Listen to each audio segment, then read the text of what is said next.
Hello, online ESL teachers. Teacher Holly back here today to give you 3 easy tips for staying organized in your online ESL job.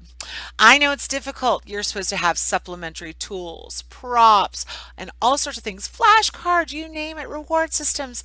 It can get very, very overwhelming. But I have some tips for you. Before I do that, though, I just want to tell you I'm filming this about 6:30 a.m. I've been up since 3, started my first class at 4 o'clock, have taught all the way through. I didn't have a class booked for the last session, which was kind of nice to be honest.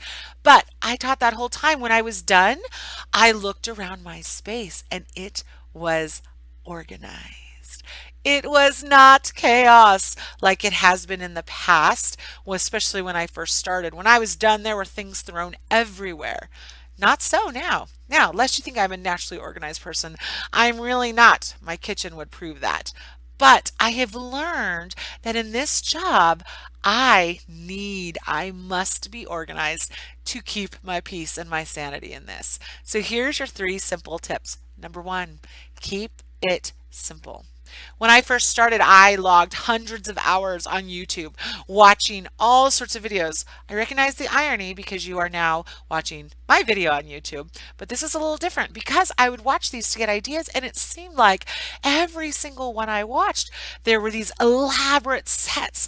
All the people, the teachers had tons of things. In fact, I would see over to the side these shelves or bins overflowing with items. Oh, it was overwhelming to me. I cannot ever handle that. So keep it simple. Let me give you an example. Right behind me, you see a tiny little shelf. I actually took it from my mom's house, but you see this tiny little shelf and a basketball, a $1 basketball from Dollar Tree.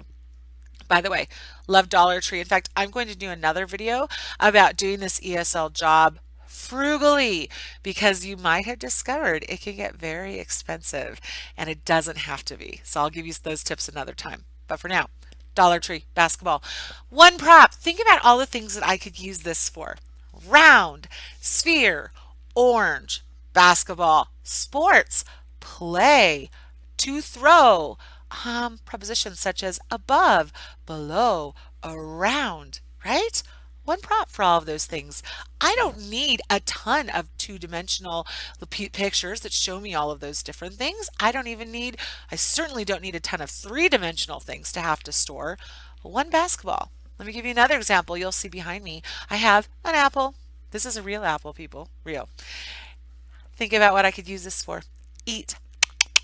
Apple, sweet, crunchy, red, fruit, food, and of course, prepositions above, below. You got the point. One apple for this. Now, I don't know about you, but that seems pretty simple. Keeping it simple. One prop, multiple uses. One more example. I have a small bin in front of me, you can't see it off camera, that has some stuffed animals. Hello. Has some stuffed animals in it. Now, I have about 10 stuffed animals that I bought and or stole from my son's room.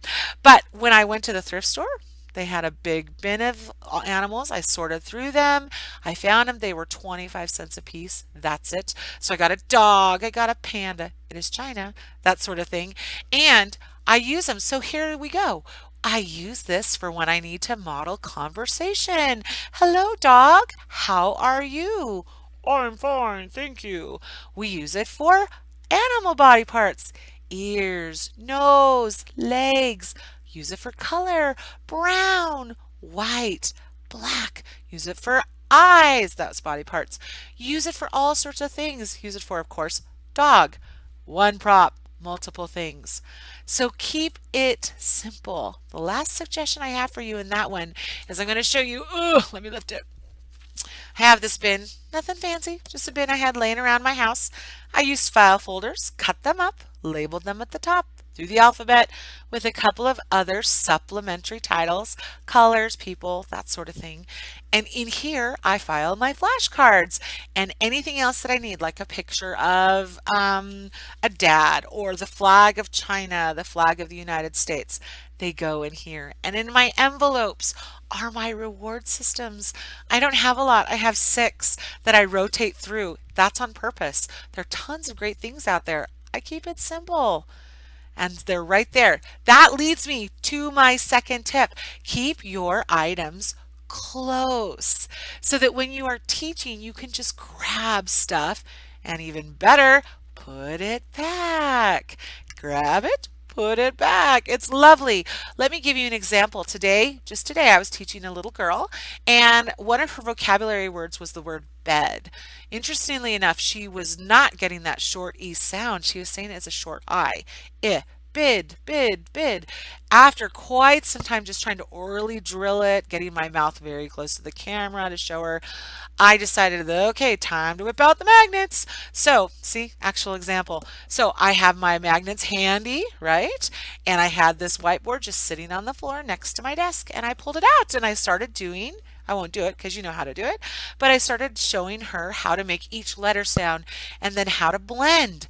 I wasn't anticipating that. That wasn't part of the lesson plan necessarily, but because I had it handy and close, I could do it. So keep things close. Always keep them close at hand's reach, arm's reach, whatever's reaching. Last tip, number 3. And this one is going to sound a little strange, but I'm going to be really harsh. Are you ready? Listen. Keep your stuff here. Here. Now, here's what I mean by that. When I first started this job, I would be doing a lot of preparation at my real desk. This is my teacher desk. This is my classroom. But I have another desk here in the house, and I would do most of my preparation there. And then, I would need something from the kitchen, and I'd go get something from there, and paper would end up there too. And then when it was time to prepare, I'd be planning there, I'd be planning at my desk, I'd be planning at all these different places. And it was chaos. Now, I do all of my planning, all of my preparation, everything right here. It's close. I ain't gonna lie, it is close quarters. I don't know if you can tell, but I am probably just about 1.5 feet from this back wall, from these 2 side walls, this corner. I'm crammed in here. I'm crammed.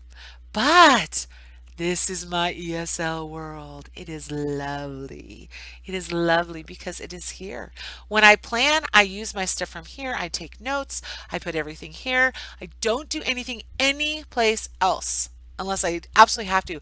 I even print if there's something I need to print randomly, and I haven't printed anything for a long time. But if I did, I would do it from my laptop right here. I would go get the thing off of my printer and bring it back here, cut it out, or whatever I needed to do here. Your world will be so much happier if you keep your online ESL world contained, if you keep it simple, and if you keep things close by. So those are my tips for you today. I would love to help you out with more tips.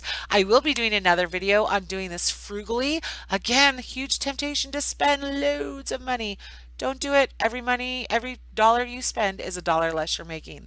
So don't do it. Anyway, I'm going to do another video about that. If you have your own organizing tips or ideas that you have for other online ESL teachers, drop it in the comments below. If you happen to be considering applying at either GOGOKID or VIPKID, those are the 2 companies I'm privileged to work for, please drop me a line and I invite you to use my referral code. That will kind of set us up in a mentoring relationship, and I will give you a call. We'll set up a video chat and I will help you through every step of this process. I know it is a little overwhelming. Well, a lot overwhelming at the beginning, and I'd love to help you figure out how to apply, how to interview well. I've done this twice for 2 companies. I know what they're looking for. And I can also tell you, once you get the job, how do you set yourself up for success with bookings? How do you set your space up for success and frugally? I'd love to help you with all those things. So please shoot me an email, use my referral code, drop a comment, subscribe. I'd love to connect with you. All right. Happy teaching. Hope you have a great day. Bye.